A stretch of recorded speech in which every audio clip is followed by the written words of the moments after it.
Hi everyone, एक और नए वीडियो में आप लोगों का स्वागत है। तो साथ ही आपने अभी तक पिछले वीडियो को नहीं देखा है तो जाइए चैनल के प्ले लिस्ट में, वहां पर आपको सभी वीडियो मिल जाएगा।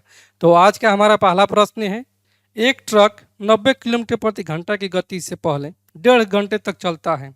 इसके बाद वो 70 किलोमीटर प्रति घंटा की गति से चलता है। तो ट्रक को 310 किलोमीटर की दूरी तय करने में कुल कितना समय लगेगा। ठीक है, जैसे टोटल दूरी कितना दिया है, ये दिया कि 310 किलोमीटर है। टोटल डिस्टेंस जो दिया है वो है 310 किलोमीटर, जो कि यहाँ से दिया कि 90 किलोमीटर प्रति घंटा की गति से यह चलता है। तो यहाँ से 1 घंटे में कितना चल रहा है, ये चल रहा है 90 किलोमीटर। ये कितने घंटे तक चलता है 90 की स्पीड से, ये चलता है 1.5 घंटे तक। तो 1 घंटे में जब चला 90 किलोमीटर, तो यहाँ से कितना हो जाएगा, आधा घंटा और कितना चलेगा, ये चलेगा 30 किलोमीटर। टोटल ये दूरी कवर कर लिया 90 या 30 120 किलोमीटर की दूरी ये कवर कर लिया 1.5 घंटे में। यहाँ से 310 में से 120 घटा देंगे, ठीक है, क्योंकि 310 किलोमीटर इसको चलना है। तो ये हो जाएगा 0 में से 0 जाएगा 0, और 11 में से 2 जाएगा 9, और 2 में से 1 जाएगा 1, यानी कि 190 किलोमीटर अभी इसको दूरी तय करना है। और स्पीड कितना दिया इसका, ये दिया 70 किलोमीटर प्रति घंटा। तो साथियों हम लोग जानते हैं कि चाल बराबर में होता है दूरी बट्टा में समय। तो ये जो 190 और बट्टे में हो जाएगा टाइम टी। तो इसे टाइम बराबर आ जाएगा हमारा 190 और बट्टा में 70। तो यहाँ से 1 0 से 1 0 कैंसिल आउट, यानी कि ये हो जाएगा 7 दूनी 14 5, यानी कि 2 सहित 5 बट्टा में 7 घंटा में ये दूरी तय कर दे रहा है। तो यहाँ से हमारा टोटल टाइम कितना हो जाएगा, ये हो जाएगा ये 2 सहित 5 बट्टा में 7 घंटे। यहाँ से इसको लग रहा है और यहाँ से इसको लग रहा है ये 1.5 घंटा है, कि 2 और 1 3, और ये शायद मिलकर हो जाएगा लगभग का 1 घंटा। ठीक है, यानी कि लगभग यहाँ से इसको टोटल टाइम लग रहा है 4 घंटा का। इसलिए ऑप्शन नंबर यहाँ से ए जो है वो हमारा राइट आंसर हो जाएगा। अगले प्रश्न को देखते हैं। अगला प्रश्न है कि 3 समान क्षमता की बोतलों में दूध तथा पानी के मिश्रण का अनुपात क्रमशः 2:1, 3:1 तथा 2:3 है, और इन 3 बोतलों को एक बड़ी बोतल में खाली किया जाता है। तो बड़ी बोतल में क्रमशः दूध तथा पानी का अनुपात क्या है। ठीक है, जैसे 3 समान क्षमता वाली बोतल है, तो यहाँ से एक में कितना है, पहला बोतल में यहाँ से है मिल्क और वाटर का रेशियो, यहाँ से ये दिया है कि 2:1 है। दूसरा में कितना है, दूसरा में यहाँ से कि 3:1 है। और तीसरा में कितना है, तीसरा में यहाँ से अनुपात दिया है कि ये 2:3 है। तो समान क्षमता वाला यहाँ से टोटल मिश्रण कितना है, 2 और 1 3 है, जबकि यहाँ से 3 और 1 4 है, और यहाँ से 3 और 2 5 है। तो सभी को समान करना होगा। तो यहाँ से अगर हम करते हैं 4 से गुना, तो ये 4 × 12, तो ये हो जाएगा 4 × 12, लेकिन यहाँ पर कितना है 5 है, इसमें 12 से गुना, तो ये हो जाएगा कितना 12 × 5 = 60, 4 × 12, तो ये हो जाएगा 12 × 5 = 60, 4 × 12, तो 12 × 5 = 60, यानी कि इसमें गुना हो रहा है 20 ले, इसमें गुना हो रहा है 15 से, और इसमें गुना हो रहा है 12 से। तो ये कितना हो जाएगा, अब गुना होकर यह अनुपात हो जाएगा, ये 5 के 20 दूनी 40 अनुपात का ये 20 हो जाएगा। दूसरा कितना हो जाएगा, 5 × 15, तो 15 × 45 अनुपात का ये 15, और तीसरा में हो जाएगा 12 से, तो 12 दूनी 24 अनुपात का 12 × 36।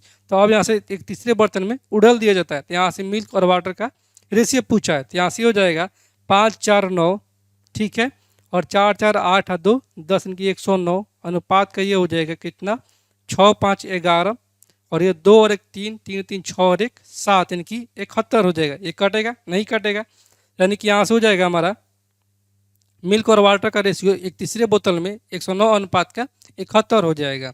इसलिए ऑप्शन नंबर यहाँ से ए जो है वो हमारा राइट आंसर हो जाएगा।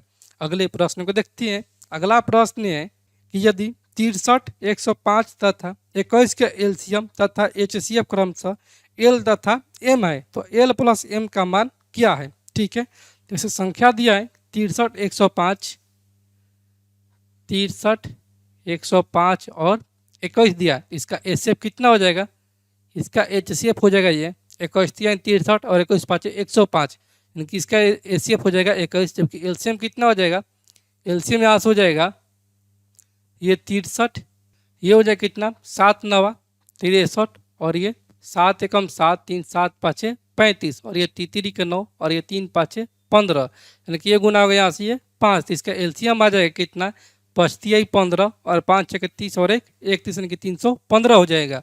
तो बोला है कि इन दोनों का योग कितना हो जाएगा, तो ये हो जाएगा 315 प्लस का 21 यानी कि 336 जो है वो इसका एलसीएम और एचसीएफ का योग है। इसलिए ऑप्शन नंबर यहाँ से बी जो है वो हमारा राइट आंसर हो जाएगा। अगले प्रश्न को देखते हैं। अगला प्रश्न है, यदि किसी संख्या का 8.5% उसी संख्या के 4.5% से 1.6 अधिक है तो संख्या का मान क्या है। ठीक है, तो इन दोनों परसेंटों का अंतर का मान कितना दिया, यदि 1.6 तो 8.5 और 4.5 का अंतर कितना हो जाएगा, 4 हो जाएगा। कि 4% का मान दिया है 1.6, तो 1% का मान कितना हो जाएगा, ये हो जाएगा 4 चौक 16 इनके 0.4 हो जाएगा। तो 100 पर कितना हो जाएगा, 100 पर हो जाएगा ये 0.4 इंटू का 100 यानी कि संख्या जो है वो है 40, क्योंकि कोई भी संख्या जो होती है वो अपने आप में 100% होती है। इसलिए ऑप्शन नंबर यहाँ से सी जो है वो हमारा राइट आंसर हो जाएगा। अगले प्रश्न को देखते हैं। अगला प्रश्न है कि 3 धावकों की गति का अनुपात 1:2:3 है, तो समान दूरी तय करने में 3 धावकों द्वारा लिए गए समय क्रमशः का अनुपात कितना है। ठीक है, यहाँ से गति है, इनकी गति का जब रेशियो दिया रहेगा और दूरी कर देगा कांस्टेंट यानी कि निश्चित कर देगा, जिसका समय का जो हो जाएगा मान वो हो जाएगा ये चाल का इसका व्युत्क्रमानुपाती हो जाएगा। ठीक है, तो समय कितना हो जाएगा हमारा, डायरेक्ट हमारा समय हो जाएगा ये 1 में कितना है, ये 1 है, इनकी 1 अनुपात का 1/2 अनुपात का 1/3। तो यहाँ से हो जाएगा 3 दूनी 6 एलसीएम, ये हो जाएगा 6 अनुपात का ये 2 3 6 और ये 3 दूनी 6 इनके 6:3:2 का इसको समय लगेगा। इसलिए ऑप्शन नंबर यहाँ से बी जो है वो हमारा राइट आंसर हो जाएगा। अगले प्रश्न को देखते हैं। अगला प्रश्न है कि एक व्यक्ति की वर्तमान आयु उसकी माता की आयु को 2/5 है, तो 8 वर्षों के पश्चात वो अपने माता की आयु का आधा होगा, तो वर्तमान में उसकी माता कितने वर्ष की है। ठीक है, जैसे वर्तमान आयु का अनुपात दिया है, कितना दिया है, यह दिया है कि उसकी माता की आयु की 2/5 है एक व्यक्ति की आयु। यहाँ से मान के व्यक्ति है ए, तो ए के जो आयु है वह बी की माता की आयु का कितना है, यह है 2/5 है वर्तमान में। यहाँ से ए बाई बी कितना हो जाएगा, ये हो जाएगा 2/5। ठीक है, तो मान लेते कि व्यक्ति की आयु है कितना 2x है और इसकी माता की आयु है 5x है। ठीक है, तो यहाँ से बोला है क्या कि 8 वर्षों के पश्चात, 8 वर्ष दोनों में जुड़ जाएगा, ये इसमें भी 8 वर्ष जुड़ जाएगा और इसमें भी 8 वर्ष जुड़ जाएगा, और ये कितना हो जा रहा है, ये अपनी माता की आयु का आधा हो जा रहा है। यानी कि ये जो है 2x + 8 जो है वह 5x + 8 का आधा हो जा रहा है। ठीक है, जैसे 2 भागा में इधर हो जाएगा गुना में, तो 2 दूनी 4x + 8 दूनी 16 बराबर में ये 5x + 8 हो जाएगा। तो इस 4x को इधर ट्रांसफर करेंगे और इस +8 को इधर ट्रांसफर करेंगे, तो ये हो जाएगा 5x - का 4x यानी कि x बराबर में हो जाएगा ये 16 और ये -8 यानी कि 8, यानी x का मान कितना आ गया, 8 आ गया। तो प्रश्न ने पूछा यहाँ से कि वर्तमान में उसकी माता की आयु कितनी वर्ष की है, तो माता की कितना है यहाँ से 5x है, जैसे 5x का मान कितना हो जाएगा, ये हो जाएगा 5 × 8 यानी कि 40 वर्ष की इसकी माता है। इसलिए ऑप्शन नंबर यहाँ से सी जो है वो हमारा राइट आंसर हो जाएगा। अगला प्रश्न है कि 10 पुरुष और 15 महिलाएं साथ में कार्य करते हुए एक कार्य को 6 दिनों में पूर्ण कर सकते हैं, और इसी कार्य को पूर्ण करने में एक पुरुष को 120 दिन लगते हैं, तो उसी कार्य को पूर्ण करने में एक महिला को कितने दिन का समय लगेगा। ठीक है, तो कितना है कि यहाँ से दिया कि 10 पुरुष और 15 महिलाएं, कि 10 पुरुष और 15 महिलाएं मिलकर इस कार्य को समाप्त करिए कितने दिन में, ये कर दे रही है 6 दिनों में, जबकि यहाँ से एक पुरुष जो है वह इस काम को समाप्त कर दे रहा है कितने दिनों में, ये कर दे रहा है 120 दिनों में। तो यहाँ से हमारा हो जाएगा ये 20 6 का 20 से, यानी कि ये हो जाएगा 10 मैन प्लस का 15 वोमेन बराबर में हो जाएगा 20 मैन हो जाएगा। तो मैन को एक तरफ लेकर जाएंगे तो ये प्लस का 10 मैन, तो यहाँ से जगह तो हो जाएगा माइनस का 10 मैन, कि 15 वोमेन बराबर में 10 मैन हो जाएगा। तो यहाँ से हो जाएगा 25 15 और 5 दूनी 10, यहाँ से हमारा वोमेन और मैन की क्षमता कितना आ जाएगा, ये जगह 2 और बटे में 3 आ जाएगा। तो बोला है यहाँ से कि उसी कार्य को पूर्ण करने में एक महिला कितने दिन लगेंगे। ठीक है, तो टोटल वर्क निकाल देंगे। तो टोटल वर्क कितना हो जाएगा, ये हो जाएगा 10 मैन और 15 वोमेन मिलकर इस कार्य को समाप्त कर दी कितना, 6 दिनों में। जैसे टोटल वर्क हो जाएगा 10 मैन, तो एक मैन की क्षमता है कितना, 3, तो 10 मैन की क्षमता आ जाएगा 10 3 30 प्लस का ये हो जाएगा 15 वोमेन, तो एक वोमेन की क्षमता है 2, तो 15 वोमेन की क्षमता हो जाएगा 15 दूनी 30। ठीक है, और ये गुने का हो जाएगा 6, तो यहाँ से 30 से 30 60, तो 60 इंटू का 6 यानी कि 360 यूनिट का काम हो जाएगा। ठीक है, तो पूछा है कि एक वोमेन जो है वो इस काम को कितने दिनों में समाप्त कर देगी। तो एक वोमेन की क्षमता कितना है, 2, यानी एक वोमेन द्वारा किया गया कार्य हो जाएगा 360 और बटे में हो जाएगा 2, यानी कि 180 दिन लगेंगे एक वोमेन को इस कार्य को समाप्त करने के लिए। इसलिए ऑप्शन नंबर यहाँ से दोस्तों ऑप्शन जो है मैच नहीं करें, कि ऑप्शन कुछ गड़बड़ी है, ऑप्शन ही मैच नहीं कर रहा है, लेकिन जो मेथड वो सही है और इसका आंसर जो होगा वो 180 दिन ही होगा। ठीक है, तो आप लोग 180 मार के यहाँ पर आइएगा, यहाँ पर ऑप्शन में गड़बड़ी है, ऑप्शन को यहाँ पर गलती दिया है। ठीक है, तो अगले प्रश्न को देखते हैं। अगला प्रश्न है, एक समद्विबाहु त्रिभुज जिसकी भुजा 13 सेंटीमीटर 13 सेंटीमीटर और 10 सेंटीमीटर लंबी है, जिसे एक वृत्त में उत्कीर्ण किया गया है, तो वृत्त की त्रिज्या ज्ञात कीजिए। ठीक है, तो एक तो समद्विबाहु त्रिभुज है जो कि इसको किया गया है एक वृत्त में। ठीक है, तो मान लेते कि हमारा एक तो ये एक वृत्त हो गया जिसमें कि यहाँ से ये हो गया हमारा समद्विबाहु त्रिभुज। ठीक है, और यहाँ से इसका भुजा दिया है समद्विबाहु का, ये 13 13 और 10 का दिया है, इनके 13 सेंटीमीटर और ये 10 सेंटीमीटर का दिया है। तो पूछा यहाँ से कि वृत्त की त्रिज्या ज्ञात कीजिए। तो मान लेते कि यहाँ से इसका हो गया केंद्र, यहाँ से ये हो गया इसका त्रिज्या, ये भी हो गया इसका त्रिज्या ही हो गया, और ये भी हो गया इसका त्रिज्या हो गया। यानी कि अगर हम यहाँ से इसको और मिलाते हैं तो कितना हो जाएगा, ये हमारा हो गया ऊंचाई, यानी कि हो जाएगा 90 डिग्री पर, और ये भी हो जाएगा 90 डिग्री। तो इसको 2 बराबर भागों में बांट देगा, तो ये हो जाएगा 5 सेंटीमीटर का, और ये भी हो जाएगा 5 सेंटीमीटर का। ठीक है, तो यहाँ से अगर देखते हैं तो ये हमारा बन गया एक तो समकोण त्रिभुज। ठीक है, इनके 2 समकोण त्रिभुज के निर्माण से बना एक तो ये हमारा समद्विबाहु त्रिभुज। तो यहाँ से ये ऐसा काटा गया है। ठीक है, तो यहाँ पर कितना है, ये है 13, ये है 5, जबकि ये 90 डिग्री, तो 90 डिग्री के सामने वाला जो भुजा होता है वो कौन होता है, तो ये हो जाएगा 5, ये 13, ये के यहाँ पर कितना देगा 12 हो जाएगा समकोण त्रिभुज के ट्रिपलेट से, क्योंकि ट्रिपलेट होता है 5 12 और 13 होता है।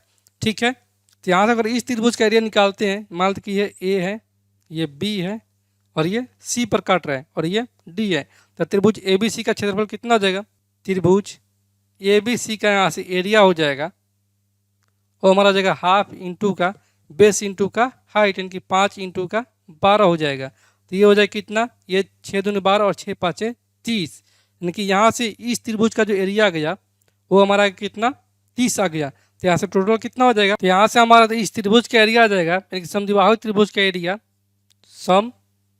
समद्विबाहु त्रिभुज का एरिया कितना हो जाएगा 30 है 30 प्लस का 60, यानी कि ये हो जाएगा 60 सेंटीमीटर स्क्वायर।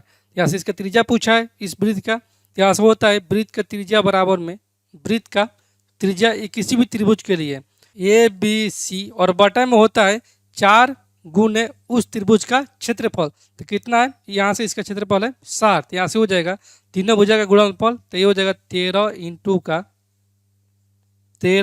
इंटू का 10 और बटे में हो जाएगा 4 गुने का 60, तो यहाँ से हो जाएगा 10 छक्के 60। ठीक है, और यहाँ से हमारा 13 13 169, की 169 और बटा में ये 6 चौके 24, यहाँ से हमारा जाएगा ये 24 7 यानी कि 7 चौक 28। ठीक है, 2 7 14 2 16 की 168 आ जाएगा। तो यहाँ से हो जाएगा 7 दशमलव देंगे, तो यहाँ से हो जाएगा कितना 0। ठीक है, एक तो और 0 हो जाएगा, यानी कि हो जाएगा ये तो 24 5 120 और 24 चौके 96 यानी कि 7.04 इसका लगभग का आंसर हो जाएगा। इसलिए ऑप्शन नंबर यहाँ से ए जो है वो हमारा राइट आंसर हो जाएगा।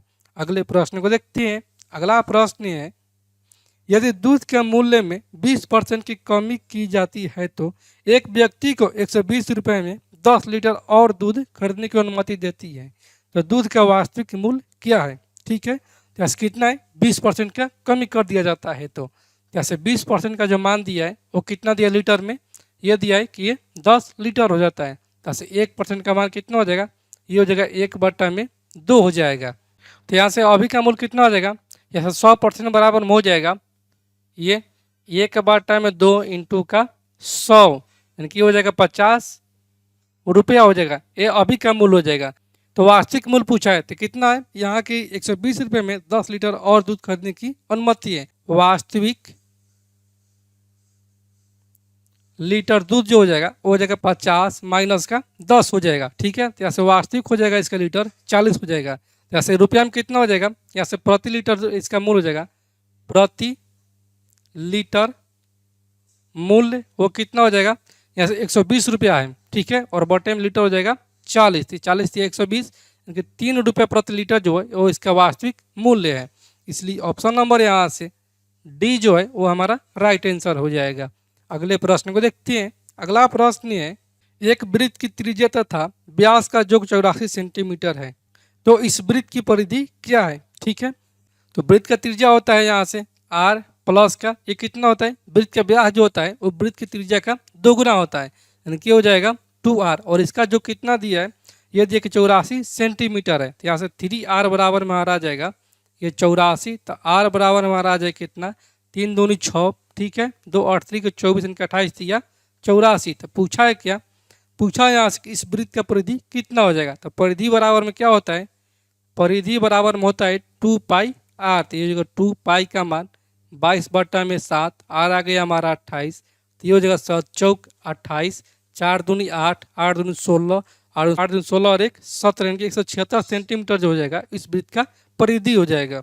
इसलिए ऑप्शन नंबर यहाँ से बी जो है वो हमारा राइट आंसर हो जाएगा। तो साथियों मैं उम्मीद करता हूं कि आज का वीडियो क्लास आप लोग को पूरी तरह से समझ में आ गया होगा। और आप लोगों ने अभी तक इस चैनल को सब्सक्राइब नहीं किया है तो आप लोग इस चैनल को सब्सक्राइब करें, लाइक करें और कमेंट करें।